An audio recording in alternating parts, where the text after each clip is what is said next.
अस्सलामुअलैकुम A1 global TV UK से खुशामदीद और मैं हूं नाइला भट्टी। सबसे पहले शामिल करते हैं आज की अहम खबर। ब्यूरो चीफ मरियम खान की रिपोर्ट के मुताबिक मारूफ कवालकारी Abdul Waheed Chishti international human rights movement Faisalabad division के सीनियर वाइस चेयरमैन मुकर्रर हो गए। मारूफ कवालकारी Abdul Waheed Chishti international human rights movement Faisalabad division के सीनियर वाइस चेयरमैन का बाकायदा नोटिफिकेशन सूबाई सदर शहादत अली सिप्रा और चौधरी उमर गुजर ने मरकज़ी क़यादत की मशावरत के बाद जारी किया।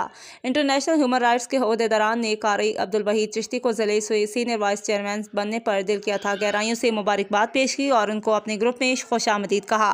मजीद international human rights movement Faisalabad division के नौमुंतखब सीनियर वाइस चेयरमैन कारी वहीद चिश्ती ने मीडिया से गुफ्तगू में कहा कि अवामी फलाह बहबूद और मुल्की तरक्की और खुशहाली में अपना मुस्बत किरदार अदा करेंगे और अवामी मसाइल को हल करते हुए दर्दमंद इंसानियत की फलाह बहबूद में शब रोज़ कोशा होंगे।